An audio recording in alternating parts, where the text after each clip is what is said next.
Good morning and welcome to Elderly Care. I'm Dr. Winston, a physician who's spent over 30 years walking alongside older adults through the quiet, powerful seasons of life. If you're over 60 or simply curious about living better as you grow older, this channel was made with you in mind. Today, I want to gently uncover 5 small morning mistakes that could be silently harming your health, and how you can change them to add not just years to your life, but life to your years. Let's begin. Not long ago, I sat across the table from Mr. Harold, a 74-year-old retired teacher with gentle eyes and the kind of patience that only comes from decades of listening. He had come in for a routine checkup, nothing urgent, just a conversation between a physician and an old friend. But something he said lingered in my mind for days afterward. You know, he told me, I used to think that mornings were just something to get through. Wake up, get dressed, gulp down something quick, take my pills, and wait for the day to happen. But lately, I wonder if the way I start the day is slowly unraveling the rest of it. Harold wasn't wrong, and unfortunately, he's not alone. For many older adults, mornings become automatic, repetitive, and hurried, filled with small habits that seem harmless. But beneath the surface, some of those routines may quietly chip away at our strength, clarity, and even longevity. Like a leak beneath the floorboards, these mistakes don't always show themselves until something breaks. You see, the first few hours after waking up are not ordinary. They're when the body resets its rhythms, when the brain is most vulnerable to shifts in mood and memory, and when the choices we make, even the tiniest ones, can echo through every cell. Over the years, I've watched patterns repeat. And while no two lives are ever the same, there are a few common mistakes I've seen far too many people make. Without realizing how dangerous they can be, today I want to share them with you. Not to alarm you, but to gently guide you toward better mornings. And in doing so, a healthier, longer life. Let's walk through them together, like old friends sitting by the fire, listening, reflecting, and finding new ways forward. The first mistake, skipping water and starting with coffee. It's one of the most common rituals. The kettle whistles, the aroma of fresh coffee fills the kitchen, and for a brief moment, all feels right. But what we often forget is that we wake up dehydrated. After 7 or 8 hours of sleep, the body hasn't had a single sip of water. Our cells are dry. Our blood is slightly thicker. Our joints are stiff. Our brain, which is 75% water, is struggling to function clearly. And yet instead of replenishing what's lost, we reach for a cup of coffee, a diuretic that actually pulls more water out of the system. I once had a patient named Maria, 68, who would wake up every morning with foggy thinking and lightheadedness. She thought it was just aging, but it wasn't. Her body was simply crying out for hydration. Within a week of starting her day with 2 glasses of water before anything else, her clarity improved. Her blood pressure became more stable. She even said her morning stiffness felt less severe. A simple glass of water may not seem like medicine, but for older adults, it often works like one. It primes the kidneys, supports the heart, reawakens the digestive system, and helps flush out toxins that have built up overnight. If your first act each day is kindness to your body, let that kindness begin with water. The second mistake, rushing to get up without warming up. I remember a man named Richard. an active 72-year-old who loved to garden.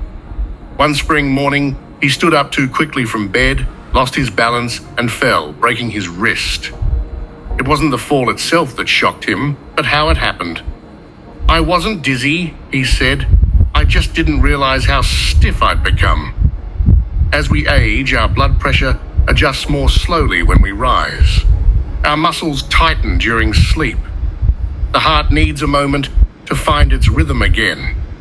Jumping out of bed quickly can send signals of stress to the body, increasing the risk of dizziness, falls, or even mini strokes in some vulnerable individuals. But what if getting out of bed became a ritual of care instead of speed? Stretching gently under the covers, rotating the ankles, breathing deeply, sitting up slowly, letting the feet rest on the floor for a moment.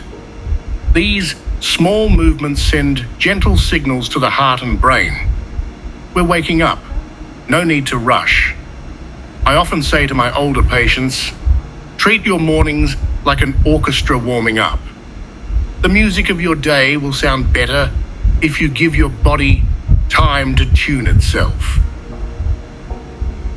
The third mistake, skipping breakfast or choosing the wrong one. Some people skip breakfast entirely. Others grab a slice of toast or a sugary cereal, believing it's light or easy to digest. But here's what most don't realize. After a long night's fast, your body craves nourishment. Not just calories, but real nutrients. When breakfast is skipped, blood sugar dips. The body turns on stress hormones like cortisol. Muscles remain in a catabolic state, breaking down instead of building up. For seniors, this matters more than ever. Our bodies are no longer as efficient at using proteins or stabilizing blood sugar. We need breakfast to break the fast, not prolong it. And it isn't just about eating. It's about eating wisely. One woman I worked with, 70-year-old Diana, used to begin each day with orange juice and toast. I thought I was being healthy, she told me, but her energy would crash by 10 a.m., leaving her shaky and irritable. We made a simple change: Greek yogurt with nuts, berries, and a slice of whole grain bread. Within days, her mornings felt steadier. Protein, fiber, and healthy fats. That's the trio we want. They help the body build and repair, support memory, and maintain balanced energy. And when you begin your day with that kind of fuel, you're far more likely to make wise choices all day long. The fourth mistake, ignoring the importance of morning sunlight. Light is more than brightness. It's a clock for the brain, a whisper to your internal rhythms that says, the day has begun. Our circadian rhythm, the body's natural clock, depends on cues from the environment, especially light. And yet many older adults spend the first part of the day in dim rooms, curtains closed, television glowing.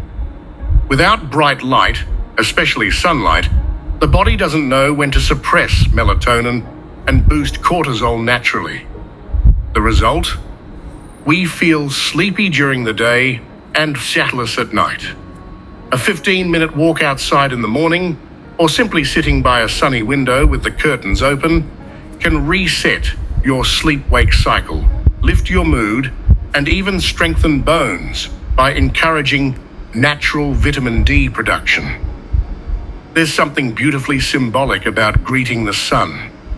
It's a quiet reminder that life is still moving, that this day is new, and that we are part of something larger. The fifth mistake, starting the day with negativity or isolation. This one is quieter, harder to measure, but in many ways it's the most damaging of all. It begins when the first thoughts of the day are heavy. Worry about health, regret about the past, loneliness in a quiet house, Or worse, starting the day staring at a screen filled with bad news, judgment, or noise. The emotional state we wake up in tends to carry through the rest of the day. And if we begin in fear, sorrow, or bitterness, our bodies respond with stress chemicals, our immune systems weaken, and our spirits shrink. But here's what I've learned. We can choose to begin differently. I had a patient once, a widowed gentleman named Joseph, 81, who began each day by reading a short poem aloud and lighting a candle for his late wife. "It reminds me I'm still connected to love," he said. Another woman I know calls her granddaughter every morning to hear her voice. "That sound gives me a reason to move," she told me. Even something as simple as writing 3 things you're grateful for before rising, or whispering a prayer or affirmation to yourself, it changes the chemistry of the body. It sets a tone of resilience and hope. Isolation and negativity are silent illnesses, but intentional connection and positive rituals are powerful medicines. A new beginning each morning. If you've made any of these mistakes, please don't feel shame. Most of us do. They're not signs of failure. They're signs that we're human, that we follow patterns without realizing their cost. But each morning offers a chance to start again. When you wake up tomorrow, pause. Give yourself a moment before reaching for the phone, the coffee, the routine. Sit in stillness. Drink water slowly. Stretch gently.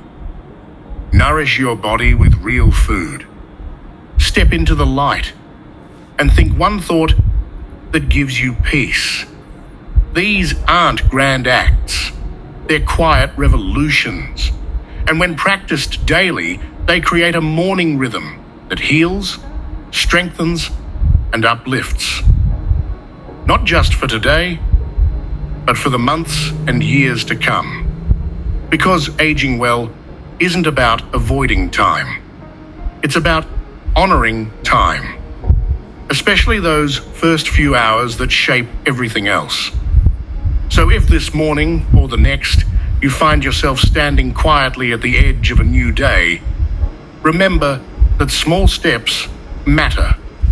A glass of water, a slower breath, a kind word to yourself. These are not just habits, they're acts of self-respect, acts of longevity. You are not too late, it is not too small, and every morning is a fresh canvas. And if today's story helped you reflect, if it opened even one window in your mind to let the light in, then I invite you to keep walking this path with us. This channel is made for you, for your well-being, your peace of mind, and the quiet power that still lives in every one of your days. There are more stories to share, more gentle truths that might change the way you see your health, your routines, and yourself. So if you'd like to receive the next video, I invite you to subscribe.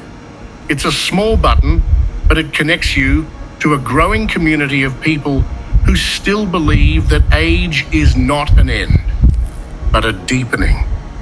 Until next time, may your mornings be calm, your body strong, and your spirit gently awake.